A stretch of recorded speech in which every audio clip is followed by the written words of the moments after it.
Olá, boa tarde. Estamos chegando. O programa Gente que Fala está no ar, meio-dia em ponto. Eu sou Mauro Friesman. Nossa audiência nos acompanha pela Rádio Trianon, AM 740 de São Paulo, e também pela Rádio Universal, AM 810 de Santos. Transmitimos também simultaneamente pelas redes sociais, Instagram, Facebook e ainda no nosso canal no YouTube. Siga a gente, curta, compartilhe os nossos conteúdos, interaja com o programa a partir de agora, pelo 973350038 e também pelas redes sociais, marcando a hashtag Programa Gente que Fala. Hoje é quinta-feira, dia de mais uma edição do Gente do MPD que Fala. É uma parceria nossa com o Movimento do Ministério Público Democrático e o apoio da Câmara Brasileira de Diagnóstico Laboratorial. Eu apresento os nossos convidados de hoje. Inicialmente, o Procurador de Justiça, doutor Roberto Liviano, escritor, palestrante, presidente do Instituto Não Aceito Corrupção, ex-presidente do Movimento do Ministério Público Democrático. Seja bem-vindo, doutor Liviano. Tudo bem? Tudo bom, Mauro? Uma grande alegria estar com você e com todo mundo que está nos acompanhando aí pela internet e essa bancada de amigos, né? Quero cumprimentar a Misma, quero cumprimentar o querido Gonzalo Vecina e o Colin, né? Uma grande alegria ter todos vocês nessa nossa jornada de cidadania, de diálogo, para que nós tenhamos cidadãos mais conscientes e um diálogo robusto. Tomara que essa nossa conversa contribua para isso. Também com a gente a economista Misma de Paula, organizadora e tutora do curso de Compliance Público e MBA, Governança, Gestão de Riscos e Compliance no Centro de Estudos em Direito e Negócios. Misma de Paula, seja bem-vinda, tudo bem? Tudo bem, agradeço o convite, é uma honra estar aqui entre vocês. Nós vamos conversar um pouquinho aqui e debater esses temas aí tão importantes para todos nós e cidadãos, né, brasileiros. Seguindo aqui com a nossa apresentação, com a formação da nossa bancada de hoje, o professor da USP, professor da Faculdade de Saúde Pública da USP, Gonzalo Vecina Neto, criador da Anvisa. Professor Gonzalo, seja bem-vindo mais uma vez ao Gente que Fala. Tudo bem? Bom dia, tudo bem, Mauro? É um prazer estar aqui com vocês. Muito obrigado. E um abraço aí para os nossos espectadores ouvintes. E concluindo a nossa bancada, Colin Butterfield, cofundador do Vem Pra Rua e atual diretor executivo da Harvard Management Company. Tudo bem, Colin? Seja bem-vindo. Grande prazer estar aqui com vocês. Muito obrigado pelo convite. Vamos ao nosso primeiro tema de hoje. A Operação Lava Jato acusa o advogado Eduardo Martins, filho do recém-empossado presidente do Superior Tribunal de Justiça, Humberto Martins, de receber 82 milhões da FEComércio, 82 milhões de reais da FEComércio do Rio de Janeiro para influenciarem decisões de ministros da Corte. Eduardo Martins é alvo da ação deflagrada ontem, que mira escritórios de advocacia suspeitos de serem usados para desviar recursos do Sistema S. Também são alvos da operação, entre outros, os advogados Orlando Diniz, o doutor Cristiano Zanin, que defende o ex-presidente Lula, o advogado César Rocha, que foi ministro do Superior Tribunal de Justiça e foi presidente do Superior Tribunal de Justiça, inclusive, e Frederic Wassef, que era o advogado da família Bolsonaro. Procurador Liviano, eu começo com o senhor. Como é que chega essa denúncia? A gente nunca ouviu falar nada em relação ao Sistema S? Veja, é uma denúncia com contornos estarrecedores, né, por vários pontos. Primeiro, porque envolve o filho do presidente da corte, não é? Depois, porque há essa referência ao Sistema S, como você acaba de mencionar. Terceiro, porque envolve o fator diligências muito pesadas, muito rigorosas, muito impactantes e invasivas em escritórios de advocacia. Eu, em várias ocasiões aqui, em debates aqui no Gente do MPD que Fala, eu já tomei posição defendendo os advogados, né? E eu sempre, ao longo da minha trajetória, sempre tive uma relação muito positiva com os advogados, né? E eu penso que sem advogado não há boa distribuição de justiça. No entanto, também tenho absoluta clareza, Mauro, Misma, Gonzalo, Colin, não é possível imaginar que o advogado tudo possa fazendo uso da sua carteira de advogado. Não é? A carteira de advogado não permite a ele que faça tudo, da mesma maneira que uma carteira de promotor não permite a um promotor violar a lei, da mesma maneira que uma carteira de juiz não permite a um juiz violar a lei. Não é? As prerrogativas de um advogado, elas não dão a ele um escudo que o torne um intocável. Não é? Não existem intocáveis em lugar nenhum, e nem pode existir. Não é? Todo aquele que tem algum tipo de poder e responsabilidade, ele deve ser responsabilizável nos termos da lei, inclusive os advogados. Nós não podemos ter ilhas de proteção intocáveis. Quando nós temos esse tipo de situação, alguma coisa está errada. Não é? Então, se alguém usa a carteira de advogado, se escondendo atrás dela e dizendo não posso ser tocado porque sou advogado, não posso ser tocado em hipótese nenhuma, alguma coisa está errada. Não é? Então, a condição de advogado não blinda indivíduos, tornando-os imunes ao alcance da lei em qualquer hipótese. Esse é o primeiro ponto. Né? Eu vi reações, gritas de advogados. Quem é advogado? Se um advogado transgride a lei, se um advogado pega uma arma e mata alguém, ele responde nos termos do artigo 121 do Código Penal. Se um advogado abusa sexualmente de alguém, ele responde nos termos do Código Penal pelo crime de estupro. Se um advogado pratica crimes previstos no Código Penal, ele responderá conforme os termos da lei penal. A lei é igual para todos. Não é? Advogados são seres humanos, juízes, promotores, todos respondem nos termos da lei. Agora, é chocante que isto recaia sobre o filho do presidente da corte. Não é? Tudo isso precisa ser verificado com muito cuidado, com muita atenção. E você citou Lava Jato, chega a este fato. Isto significa o quê? Que a Lava Jato está atingindo fatos graves de corrupção.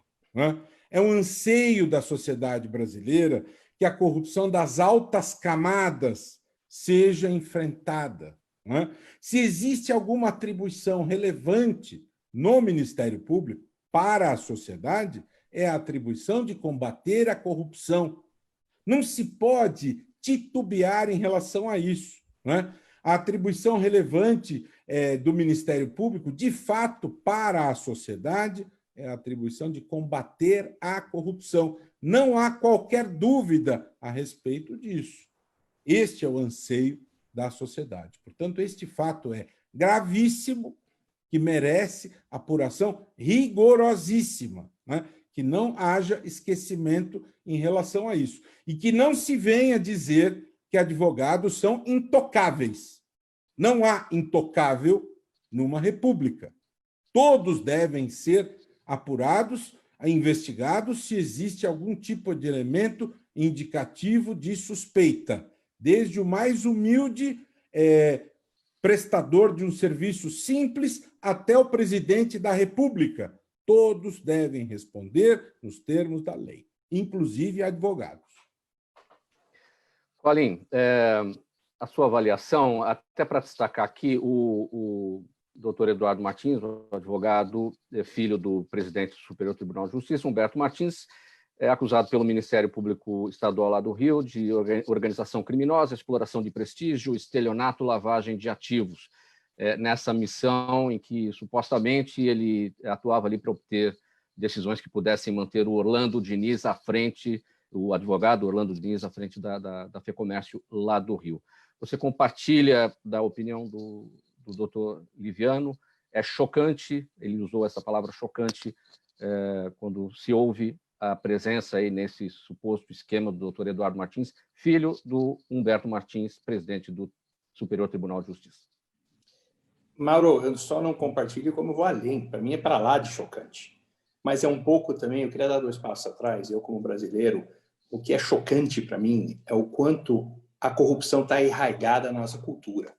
É chocante que muitas pessoas da corte tentam defender o que para mim é indefensável e fazem parecer que o que justificar o injustificável. Eu costumo sempre dizer, onde tem fumaça tem fogo, né? Eu não vou julgar sem ter certeza, mas é invariável, né? Se você vê fumaça, algum lugar tem fogo.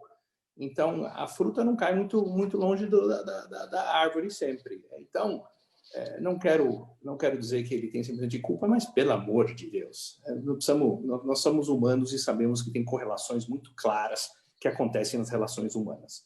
Assim como, por exemplo, algumas semanas atrás, para mim, me chocou o depoimento do Weitzel no Rio de Janeiro. Ele, como ex-juiz, de tentar justificar a forma com que ele roubou no momento de Covid e falar que, gente, nós estamos sendo muito duros, senhores políticos, tem que deixar os políticos serem políticos e fazer o trabalho deles. Mas, peraí, o mundo é preto e branco. Roubou ou não roubou? Não tem cinza no meio disso. Então, desde quando eu fundei o Vem Pra Rua com o Schecker lá atrás, eu volto para o meu primórdio, esse ponto do cinza, do achar que tá ok roubar, que é parte da cultura, é a parte da forma que a máquina funciona. Não, peraí. Queremos ser um país de primeiro mundo? Queremos ser um país sério? Então, vamos falar um português claro aqui. Quais são as regras do jogo? E o pior é que nós, no Brasil, temos essa mania de deixar as leis tão confusas que cria a possibilidade de se defender qualquer coisa. Basta você ter um bom advogado de dinheiro. Meu amigo, você sai ileso, porque você só empurra com a barriga. Então, é muito triste. Então, eu acho que, sim, eu não só não compartilho com o Roberto, mas eu, no português claro, no jargão claro, eu falo assim, é chocante. É chocante e é triste. E é triste com a cara de pau com que as pessoas justificam o injustificável. E está na hora de a gente mudar isso. E está na hora de nós, na rua, não mostrarmos o quanto a gente não tolera mais isso. Eu acho muito triste também ver o quanto nós fomos para as ruas para manifestar. Temos muitos ganhos. Enfim, deixo aqui. Colin, você falou da cultura da corrupção. Isso quando não aparece algum corrupto, dizendo que roubou menos do que o outro, como se isso fosse uma competição para ver quem é o campeão nessa história, né? Daqui a pouquinho a gente vai também entrar num tema que aconteceu lá em Cocal, no interior do Piauí, a respeito disso. Agora, a avaliação da mesma de Paula, por favor. Bom, eu queria muito que em tempos de fake news fosse essa uma notícia falsa, né? Seria muito feliz para a gente. E eu também concordo com eles, e é alarmante umas notícias dessas, porque nós, como cidadãos, a gente não tem mais, perde a credibilidade mesmo das instituições, né? Onde é que nós podemos confiar? Por que podemos confiar? E eu conversando até com um amigo antes aqui, ele de outro lado, ele pensa o seguinte, sobre a Operação Lava Jato, ele diz o seguinte, como é que abala, né? A pessoa, às vezes, que não tem tanto conhecimento, ele disse o seguinte, por quê? Até quando vai a Operação Lava Jato, né? Esse infindar dela nos traz insegurança, nos traz dúvidas. Qual que é o objetivo? Vai até onde? É uma coisa muito... E por que se fizeram conluios dentro dela? Eu falei, mas a pessoa, às vezes, a mídia, né, essas informações desconexas e a simetria de informações, para quem está se alimentando disso, traz muita insegurança, muita descredibilidade das instituições, né? E a nossa democracia abalada.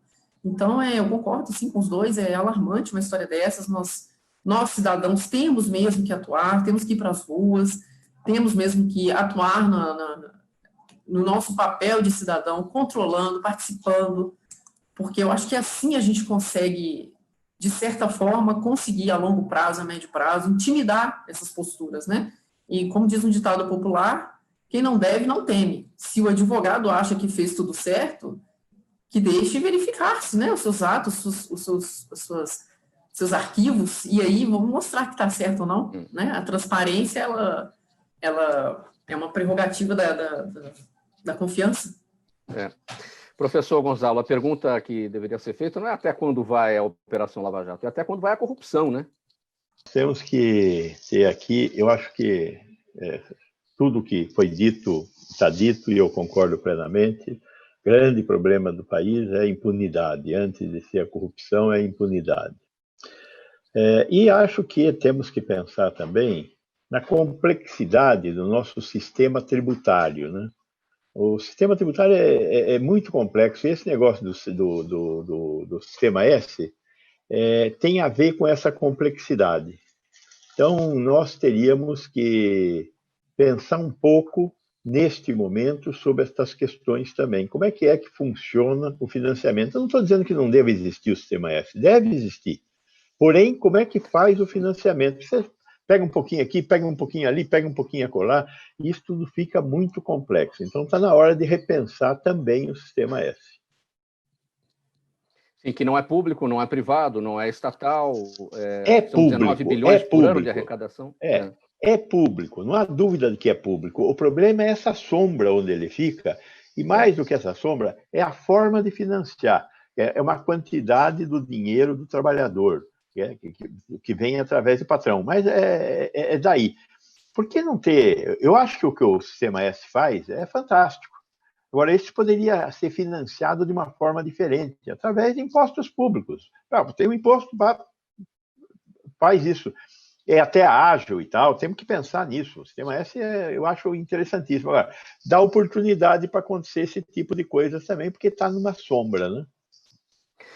Muito bem, você acompanha o programa Gente que Fala. Hoje, quinta-feira, gente do MPD que Fala, uma parceria nossa com o movimento do Ministério Público Democrático e o apoio da Câmara Brasileira de Diagnóstico Laboratorial. Vamos aqui para o nosso próximo tema. Estou percebendo aqui uma instabilidade na minha conexão, mas vamos lá, qualquer coisa vocês me avisem, por favor. O procurador Deltan Dallagnol deve ter que responder a 8 reclamações disciplinares no Conselho Nacional do Ministério Público.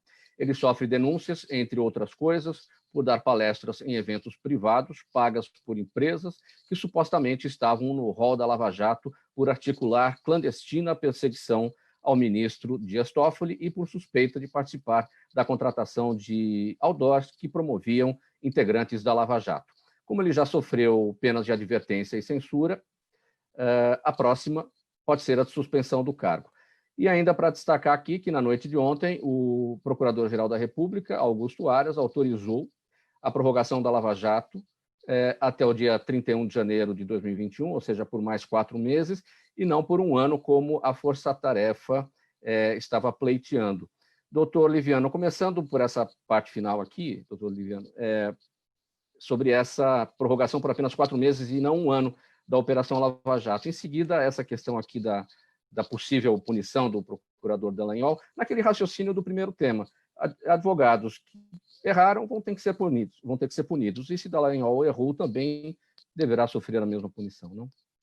Sim, veja só, Mauro. Eu quero pegar um gancho no comentário da mesma, quando ela fez referência ao fato de que algumas pessoas fazem essa alusão ao tempo de duração da Lava Jato, aos diálogos, etc. e tal. Muita coisa se fala a respeito deste tema na sociedade e muita coisa se fala, se rebate, você tem muitas conversas, muitas fofocas, muitas futricas, não é? O fato é o seguinte, a Lava Jato ela começou o seu trabalho há 6 anos, não é? E estabeleceu um novo parâmetro no Brasil de recuperação de dinheiro desviado, se tornando um case internacional destacado e reconhecido pela excelência que tirou o Brasil da posição de exportador da corrupção, transformando-o em país que enfrenta corajosamente a corrupção, né? Duração da Lava Jato. Será que nós temos como enxergar a perspectiva do término da corrupção, né? Você mesmo falou do caso aí do ex-prefeito lá do interior do Piauí e tantas situações, como o Colin fez referência ao governador do Rio afastado, né? Quer dizer, a meu ver, até o caso dele é mais grave do que outros governadores, como o Garotinho. Garotinho não foi juiz, né? Witzel foi juiz. Então, Witzel conhece a lei, foi juiz por 20 anos. No momento que o indivíduo foi juiz por 20 anos, ele sabe a gravidade dessas condutas, né? O Rio de Janeiro, quando votou no Witzel, achou que, ao depositar o voto nesse indivíduo, talvez estivesse se livrando desta sina que o persegue desde Moreira Franco, Antony Garotinho, Rosinha Garotinho, Sérgio Cabral, Pezão, mas não, ele continua mantendo o mesmo esquema, as mesmas coisas, o tal do Mário Peixoto, etc, etc, etc. Então, final da Lava Jato, tem muita sujeira ainda para ser enfrentada, né? Pediu-se a prorrogação por 1 ano, com dedicação dos procuradores, isso é mais do que necessário, né? Essa prorrogação curta da Lava Jato, a meu ver, que estou de fora, eu não sou do MP Federal, mas a meu ver, a interpretação minha, com todo respeito e na minha liberdade de manifestação constitucional, a meu ver, é um péssimo sinal. É um sinal de que os procuradores da Lava Jato vão ter que ficar mendigando prorrogações para fazer um trabalho que a sociedade implora para que seja feito, né? Pesquisa recente do Paraná Pesquisas mostra que 78% da população espera que o trabalho prossiga. Essa é a maior expectativa social em relação ao Ministério Público ao combate à corrupção. A corrupção está aí escancarada todos os dias, todas as horas, em todas as manchetes, em todos os momentos. Como é que você vai parar?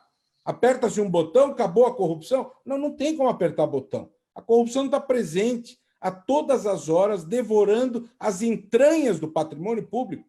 Você afrouxa as regras de contratação durante a pandemia para salvar vidas. Vêm os demônios e comem esse dinheiro que foi facilitada a contratação de respiradores, fraudando essas licitações. Então, a corrupção está aí, né? Então, diminuir a duração da Lava Jato é um péssimo sinal. Parece que o procurador-geral Aras está cumprindo o que ele disse lá atrás, que vai enquadrar a Lava Jato, mudança de rumos, né? É o que ele falou lá atrás. E não é o que a sociedade espera. A sociedade quer resposta mais vigorosa, a Lava Jato mais forte, mais firme, enquadrando com mais peso. O procurador Deltan tem vários processos. Processo que ele criticou o Renan Calheiros, processo que ele deu palestras. Bom, os ministros do Supremo Tribunal Federal dão palestras todas as semanas. Os ministros do STJ dão palestras toda semana, remuneradas. Os conselheiros do CNJ e do CNMP dão palestras remuneradas, a valores altíssimos. Eles vão instaurar sindicâncias contra os conselheiros do CNJ, do CNMP, porque eles dão palestras remuneradas? Eu gostaria de saber se os ministros do Supremo Tribunal Federal, inclusive tem ministro do Supremo Tribunal Federal que é proprietário de universidade. Eles vão instaurar sindicância também contra ministro que é proprietário de universidade? Porque se vão punir o Deltan porque deu palestra remunerada, o que se vai fazer, então, com o ministro do Supremo empresário, proprietário de universidade? Você não pode ter 2 pesos e 2 medidas. Você tem que agir proporcionalmente, né? Então, tudo bem, lógico, temos que punir. O Deltan foi vagabundo? Deltan foi corrupto? Então vamos punir o Deltan.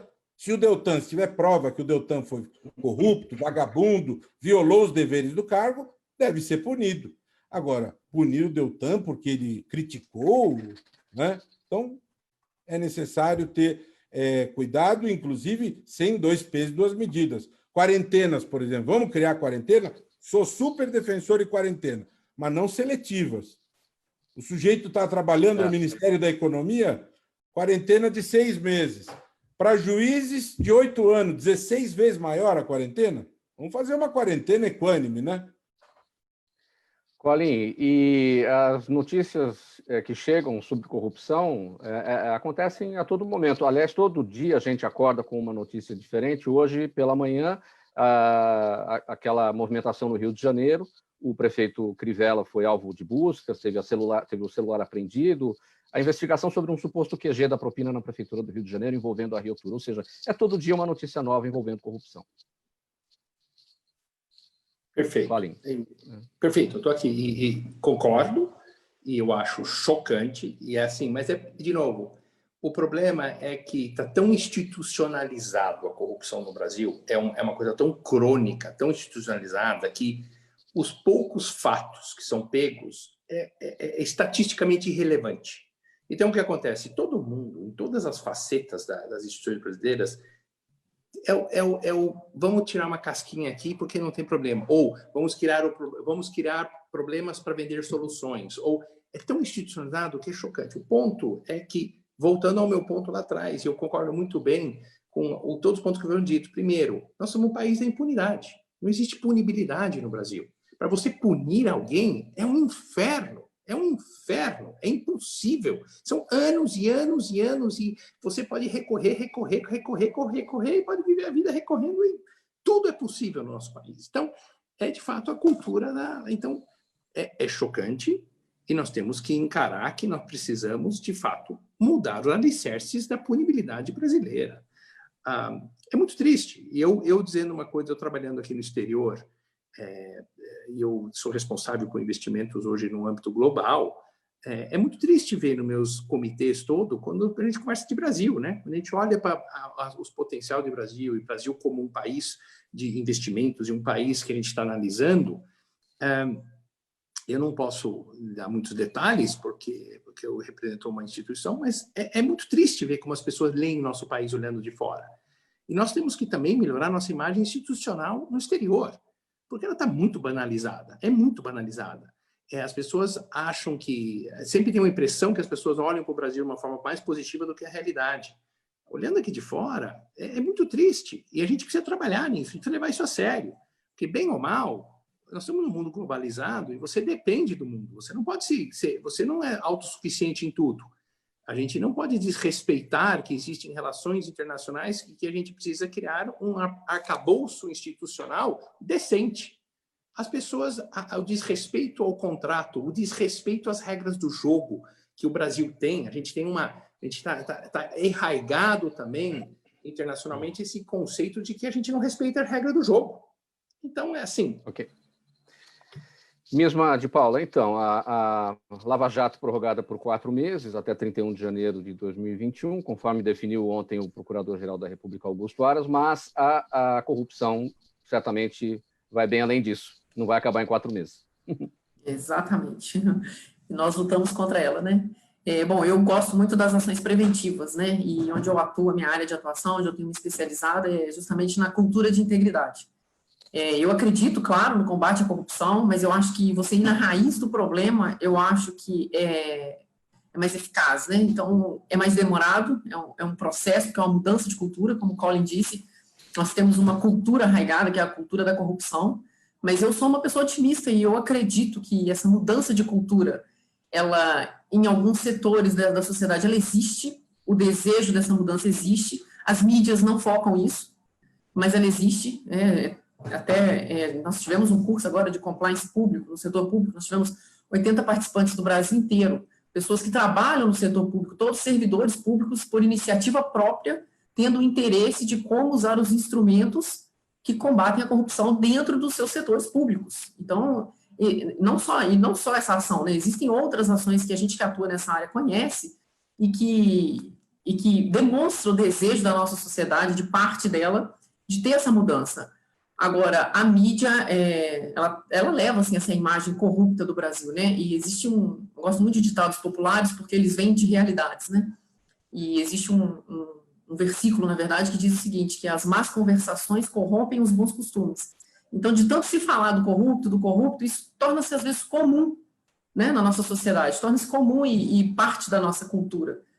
Porém, eu acredito que isso pode mudar, eu luto para isso, e é claro que a gente não vai extinguir 100%, mas a gente pode, sim, mostrar instrumentos e apresentar instrumentos para todos, de que isso é possível, né? E quanto a esse caso do Deltan, eu penso o seguinte, uma das acusações, né, uma das críticas que é feita a ele é por ele ter personificado a operação, né? Ter voltado muito dele de forma midiática, muito para ele.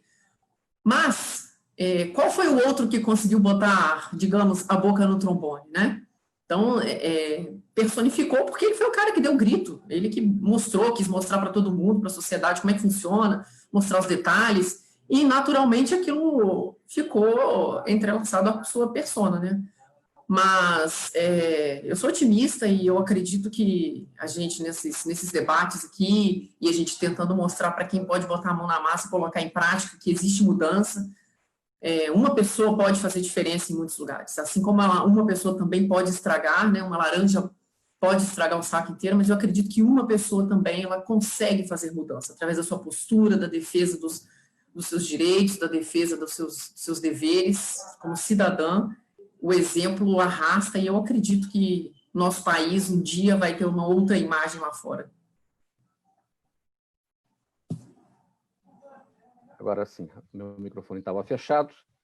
Professor Gonzalo, eu vou passar o seguinte tema aqui para a nossa conversa. Vamos lá. A DASA e a COVAX, divisão da United Biomedical, se juntaram em testes das fases 2 e 3 da vacina desenvolvida pela COVAX contra o coronavírus. E, além disso, a DASA doará 15 milhões de reais ao projeto.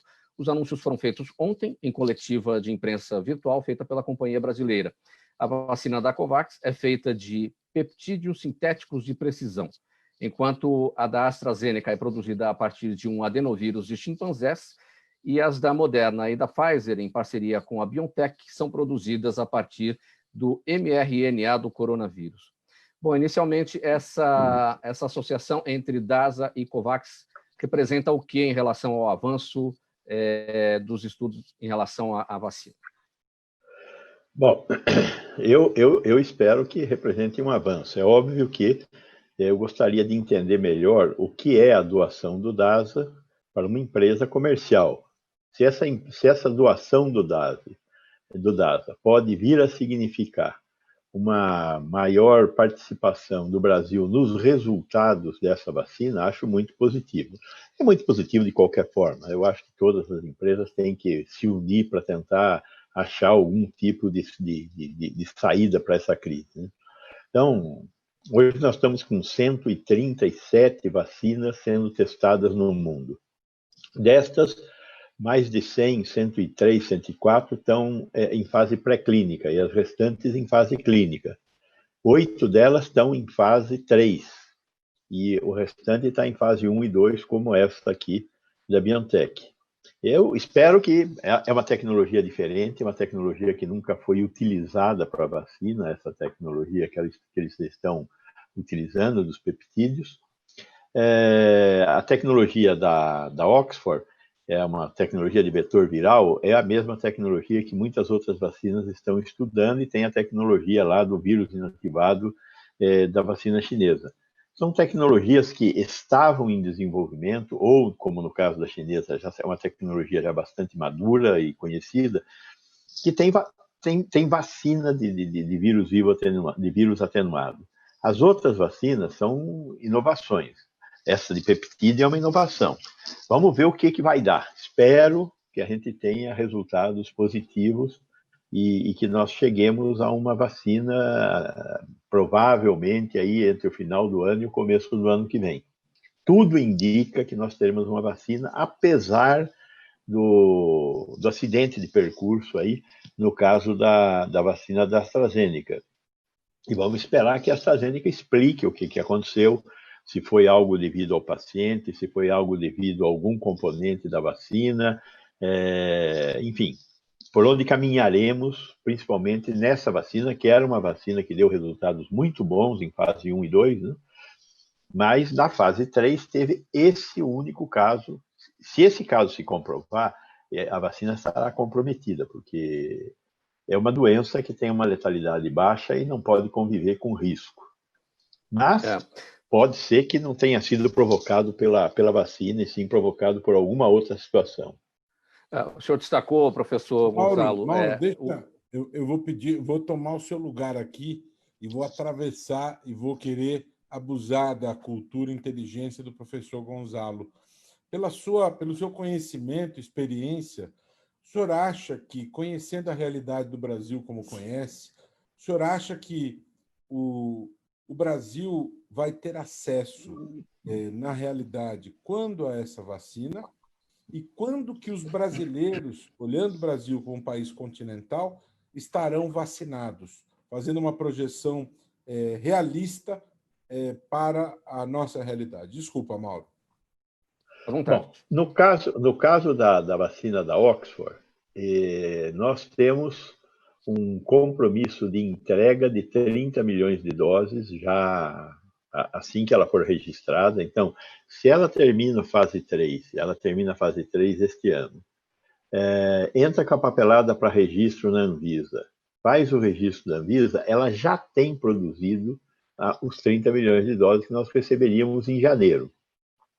30 milhões de doses, numa vacina que usa 2 doses por pessoa, nós vamos ter possibilidade de vacinar 15 milhões de brasileiros.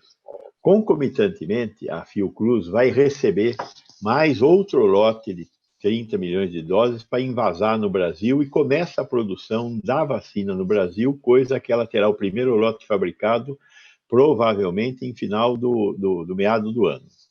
A vacina chinesa, nós temos um acordo semelhante com a China. A China entrega algo em torno de 30 milhões de doses, o Butantan recebe doses para invasar aqui no Brasil e começa a produção na fábrica que já deve estar pronta para começar a produzir aí por volta de março de 2021 e, portanto, em junho, julho, nós teremos o primeiro lote pronto. De tal forma que, se isso acontecesse, nós teríamos capacidade sobrante para ter 100% da população brasileira vacinada até o final de 2021. Agora, se a vacina da Oxford sair desse ranking, a vacina da China poderá cobrir toda a população também até o final do ano que vem. Se as duas saírem, aí nós não temos acordo, exceto a russa, que vamos deixar a russa um pouco de fora ainda, mas nós não temos acordo com essas outras empresas. Elas estão testando no Brasil. A BioNTech está testando no Brasil, a Pfizer está testando no Brasil, a Moderna está testando no Brasil. Mas pediu uma autorização para testar no Brasil e está testando no Brasil. Não tem um compromisso de entrega de vacinas ao Brasil. Desculpe. Mas então, vamos ver como é que isso vai evoluir, né? Não existe acordo de compra e nem de fabricação local de outras vacinas, exceto a russa, que é uma vacina promissora. O Instituto Gamaleya é um instituto importante, só que tem aí um problema político no qual eles se envolveram no sentido de antecipar coisas que não são antecipáveis. Tem que fazer fase 3 para ter registro e tem que pedir autorização para fazer pesquisa de fase 3 no Brasil. Na sua fala anterior, professor Gonçalo, o senhor falou no acidente de percurso uma referência a esse paciente, a esse voluntário que teve uma reação e uma inflamação na medula espinhal e que essa reação seria por conta da vacina. Como é que a ciência identifica se isso foi um problema ocasionado pela vacina ou esse é um problema que ele desenvolveu por alguma outra razão para que a sequência dos trabalhos seja retomada? É bastante difícil fazer a relação de causa e efeito. Porém, é possível. A história pregressa do doente, quando eu faço um teste com 30 mil pessoas, uma fase 3 para um produto qualquer, e no caso uma vacina, eu tento reproduzir na minha amostra de 30 mil pessoas o que é a humanidade. Essa vacina se destina a 7 bilhões de pessoas. Então, eu tenho que fazer com que esses 30 mil sejam representativos dos 7 bilhões, em termos de faixa etária, em termos de gênero, em termos de doenças que a gente tem, comorbidades, etc. Então, nessa amostra tem que ter um pouco de tudo. Eu não sei o caso desta pessoa, que tipo de doente, de paciente ele era. Ele era um doente que tinha uma doença pré-existente, qual a idade, enfim, nós não sabemos muita coisa dele, só a AstraZeneca sabe. Então, ela vai tentar estabelecer, ou ver se estabelece uma relação de causa e efeito. Se houver uma relação de causa e efeito, a vacina está comprometida. Se não houver uma relação de causa e efeito, vamos seguir em frente com os testes. O que não pode é, numa doença de baixa letalidade, você ter algum risco de um evento adverso grave. Se fosse uma doença de alta letalidade, sei lá, ébola, que mata muita gente, até poderia pensar em ter algumas efeitos colaterais adversos graves. Mas, neste caso, não será aceitável. Posso só pontuar uma coisa rápida? Eu quero falar sobre a vacina, porque o nosso professor falou tudo. Mas o que eu acho muito interessante sobre Covid para observar são as estatísticas dos países, os países que estão dando um show e os países que estão horrorosos, e entender exatamente as características dos líderes dos países que estão horrorosos. E isso tem muita conversa por aí, só analisar como cada país vem lidando com isso. Isso por si só acho que é uma conversa maravilhosa para um dia. Trump e Bolsonaro estão fazendo um sucesso desgraçado, certo? A Angela Merkel, coitadinha, que está errada, né? Não, vou te falar. A primeira-ministra eu represento os 2 piores países do mundo em termos de exemplo. Minha mãe é suíça e europeia. Também tenho visto o exemplo aqui que uma Suíça e uma Suécia estão fazendo. Comparar e fazer contraste sobre sistemas políticos e como cada país tem encarado o Covid, gente, é uma lição que dá não sei quantos PhDs e quantas aulas de mestrado por aí, viu? É que para o presidente da Bielorrússia, a questão se resolve com vodka, né? É com vodka, né? Não precisa exagerar, pô. Não precisa exagerar, procurador. Uma vodka resolve tudo, né? Mas, enfim, eu acho que esse é um assunto muito interessante. Mostra como eu acho que países com governantes populistas e extremistas, a causalidade que acontece nos seus países. Mas deixamos isso para outro papo. Você que está lidando com a turma de Harvard, eu acho que isso vai gerar uma nova obra de Ziblatt e Levitsky. Eles talvez vão escrever uma nova versão sobre as democracias em relação à pandemia, né? Como os líderes políticos lidaram com a pandemia, né? Características da liderança política em relação à pandemia, né? Isso diz muito sobre as lideranças, né? Perfeito. Mauro? Eu acho que o Mauro congelou, mas eu sei que o Mauro queria, para a última parte, falar sobre uma história de um prefeito do Piauí, que eu não sei o que se... Talvez vocês queiram falar sobre essa história. Essa história do Piauí é surreal. Surreal. Essa eu não estou sabendo. Colin, um pronunciamento essa semana, ele veio a público. O que é surreal é ele declarar isto publicamente de uma maneira chocante e viva, né? Ele chegou ao atual prefeito e se disse um homem muito íntegro, muito honesto, muito probo, né? Eu sou muito honesto, eu sou muito melhor que você, porque eu roubei menos. Eu roubei menos que você. Portanto, eu sou um homem melhor que você. Eu roubei menos. Mas isso num pronunciamento oficial e público, né? Então, a régua moral, né, se ajusta pelo nível de roubo, né? Ou seja, o pressuposto do raciocínio dele é que a roubalheira ela já é um padrão, né? Roubar é algo geral, todos roubam, mas eu sou um bom político porque a minha quantidade de roubo no roubômetro, né? Eu sou um homem de roubômetro baixo, portanto, eu sou um homem do bem, né? Eu sou um homem de baixo roubômetro, né? E isso aconteceu em Cocal, no Piauí. E veja, você falou do Witzel, eu acho essa questão do Witzel muito forte, muito séria, porque por piores que tenham sido Garotinho, Sérgio Cabral, essas coisas são canalices terríveis, mas do ponto de vista do direito penal, para quem estudou um pouco, a culpabilidade ela deve ser verificada olhando as características do criminoso. Lógico, tem que ter o devido processo legal, a ampla defesa, sem sombra de dúvida, ele tem o direito de se defender. Mas aquilo que é apontado em relação a ele foi juiz por 20 anos. Os órgãos de controle desqualificaram o Mário Peixoto de participar das licitações pelas falcatruas seguidas no Rio de Janeiro, né? Aquilo era inadmissível, porque era uma roubalheira descarada, né? Aí vem o senhor Witzel e, num despacho dele, ele requalifica e recoloca no jogo um empresário sabidamente corrupto, né? Witzel, do alto da sua condição de um juiz, há 20 anos exercendo a magistratura, conhecendo isso no âmago, né?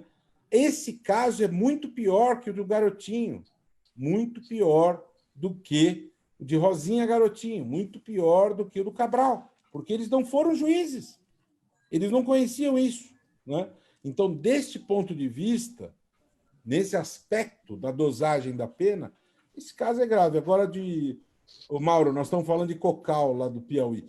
Esse aspecto de Cocal, ele mostra aquela coisa da verdade nua e crua, né? É uma crueza, né, da nossa corrupção do dia a dia exposta de um jeito assim tão bruto, tão sério, tão assim, sabe, chocante, né? Assim, o sangue jorrando, né? Que é realmente, como você falou, Colin, essa coisa da impunidade vista assim, é o sangue jorrando nas ruas, não é? O sujeito dizia, não, mas eu roubo menos que ele, né? Ele falando disso com absoluta naturalidade. Isso me lembra os tempos, isso dá a impressão, numa certa medida, que nós paramos no tempo, porque antes da convenção da OCDE, em 97, na França, a propina paga pelas empresas era batida no imposto de renda, né? Então era normalizado, né? A propina empresarial era normalizada, estava lá no Código Tributário francês. Propina empresarial batida no imposto de renda. A partir da convenção da OCDE, houve um movimento internacional contra isso. Nós estamos vivendo, olhando o cenário internacional, esse cenário que o mundo ocidental viveu antes de 97. Né? Já se evoluiu tudo isso, mas o sujeito fala ali, não, eu sou mais honesto, porque eu roubo menos. Né? É o que eu penso. Cada um dê a sua opinião, mas é chocante isso. Eu acho chocante. Chocante. Pessoal, é uma palavra, não sei se vocês... branda, né? Vocês me ouvem agora? Depois do meu retorno aqui? Nessa fala do ex-prefeito de Cocal, ele chegou a dizer o seguinte, o político... ele diz assim, se eu fui preso, tem um bom motivo. O mais político que rouba para dar para o povo. É difícil o cara roubar para si. Agora, esse aí não, ele roubou para ele, falando do atual prefeito lá de Cocal, dizendo que a maior mansão da cidade de Cocal é a dele. Agora, o político rouba para o povo, é isso? Não entendi essa fala dele, não. Não, e ele afirmou peremptoriamente, eu roubei pouco, ele roubou muito, então eu sou bom. Né? Ele justifica, aí são várias cenas chocantes, né? Também da PhD, mestrado, doutorado, aquilo ali são várias cenas chocantes. Além dele mensurar o nível de roubo dele, ele justifica pela destinação, que ele diz o seguinte, que o prefeito atual, ele tem mansão, é a maior mansão de Cocal. E a dele, não, porque ele roubou sim. Ele não foi preso à toa, porque ninguém é preso à toa. Mas ele rouba para o povo. Político rouba para o povo, ou seja, está tudo certo. Mas o político que rouba para ele mesmo, esse deve ser punido. Então, e aí a outra cena chocante é que isso foi dentro de uma convenção partidária, e as caras, né, nos fundos e os sons, a sonoplastia eram de sorrisos, né? Então, assim, ninguém achou chocante essa declaração dele, todo mundo achou muito engraçado. Foi motivo assim, de riso, de graça, né, no ambiente. E eu acho que a gente conhece mais assim, as pessoas pelas reações, não pelas ações, né? E você vê que pela reação de acharem engraçado, é que isso está enraizado mesmo na cultura deles, é normal, é isso mesmo, mas ele é doido de falar em público, né? Ele foi engraçado porque ele falou isso em público. É triste essa realidade, é muito triste. O bom é que isso, tudo tem um lado bom, e o lado bom disso é que isso traz ao debate, né? Uma cena chocante dessa traz pessoas que às vezes não estão envolvidas na política, traz isso ao debate político, né? Então, assim, isso alcança outros níveis da sociedade que às vezes se isola de participar da política, de participar de algum debate, de se informar. Esses temas, eu acho que o único viés bom que tem é isso, é trazer a pessoa a um olhar um pouco mais crítico, né, sobre a situação e entender qual é a realidade que nós vivemos hoje. Eu também lembro muito da citação do Branko Milanovic, no livro dele, do Capitalismo Alone, que ele diz que a corrupção é o óleo do sistema, né? Isso aí até dói ouvir os ouvidos, mas ele trata um pouco disso, né? Da corrupção sendo o óleo da engrenagem. E por conta desses acontecimentos, né? As pessoas, elas corrompem por às vezes, querer driblar a burocracia, fazer algo que acha que é em benefício da população e está justificado. Então, é o triângulo da fraude aí, né? Mas, rapidamente, é um pouco... Eu lembro quando eu era uma criança, o Paulo Maluf, governador, todo mundo falava rouba, mas faz. Ele fez o Cebolão, ele fez a Castelo Branco, ele fez a rouba, mas faz. Era a justificativa do Maluf ser um excelente político. Isso posto, voltando um pouco às nossas raízes, o que me choca um pouco é a nossa tolerância como brasileiro. Eu lembro que uma vez eu fui num restaurante e do lado, eu não vou dar nomes, mas do meu lado estava um senador altamente corrupto, com sua família, num restaurante muito caro em São Paulo. Eu levantei da mesa e falei pro maître, chamei o maître e falei, o senhor, por favor, eu vou me retirar, cancele eu não admito a minha família sentar na companhia de pessoas como essas que o senhor está colocando aqui. Falei alto para todo mundo ouvir do restaurante.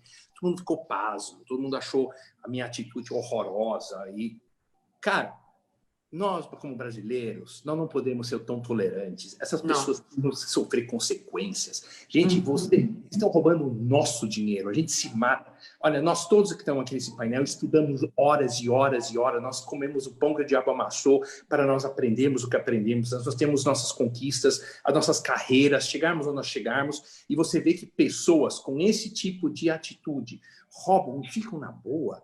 Isso é uma coisa que está enraizada na cultura brasileira, que eu me debato muito. Por que tamanha tolerância? Enfim, uma coisa que eu acho triste em nós.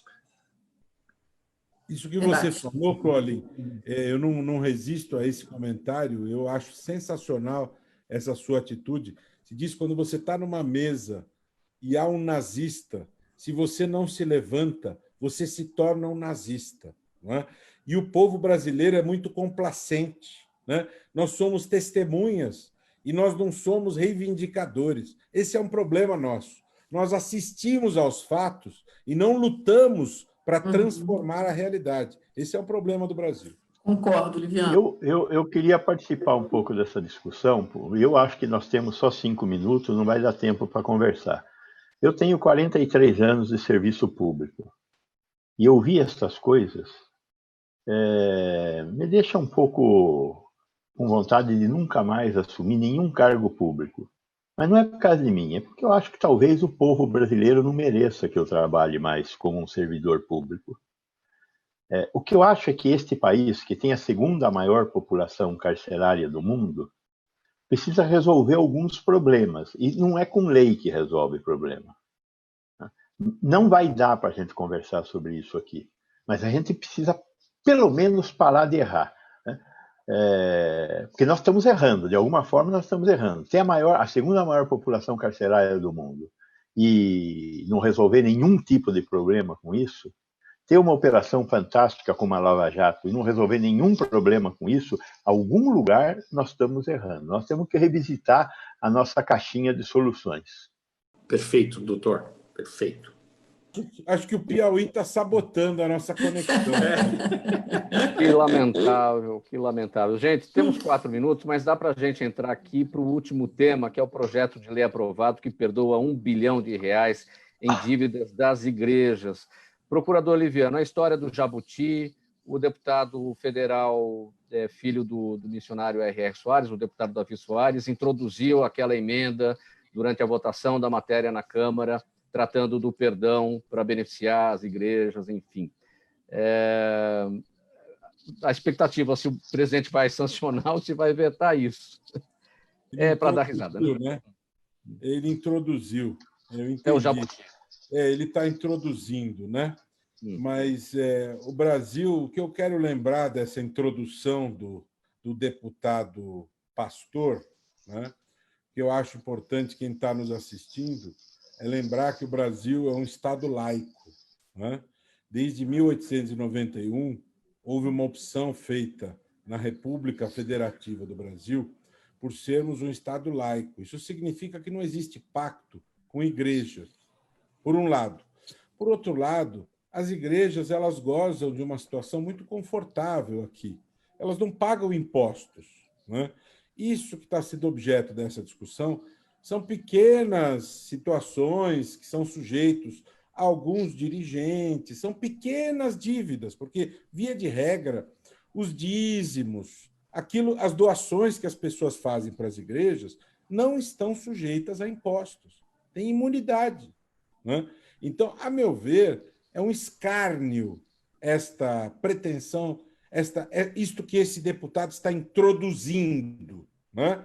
Isso que ele está introduzindo é um escárnio ao povo, né? E se espera que o presidente da República tenha um mínimo de bom senso, né? Um mínimo de bom senso, está havendo recomendação desse sentido pelo Ministério da Economia, que ele exerça o seu poder de veto. Se bem que o seu poder de veto em nada não está sendo muito diferente, porque ele está entrando para a história como presidente da República, cujos vetos não valem nada, né? É o presidente da República da história que está tendo o maior número de vetos derrubados, né? Porque é tão pouca credibilidade desse presidente que, quando ele veta, o seu veto é derrubado, né? Porque, quando não se exerce o poder de maneira séria, né, o veto também não é levado a sério, infelizmente. Então, o que podemos ter? Ele pode vetar, como parece que pensa em vetar, e este veto pode ser derrubado por 2/3, que é o quórum constitucional, e nós podemos ter, sim, o perdão desta dívida. Por quê? Porque o Congresso Nacional ele exerce o poder de costas para a sociedade e não está nem aí para a sociedade. Eles usam o poder visando o alto benefício e só se preocupam em interagir no momento das campanhas. Então, que as pessoas prestem atenção nisso e lembrem disso na hora da campanha. Quem votou de tal maneira e de tal maneira. Procurador Liviano, nosso tempo se esgotou. Vamos para as despedidas. Essa queda de energia atrapalhou todo o andamento. As perguntas da nossa audiência ficaram de fora, não vamos conseguir fazê-las, mas vamos para a despedida, então. Procurador, a sua palavra. Um grande abraço a todos, um prazer estar com vocês e até a próxima.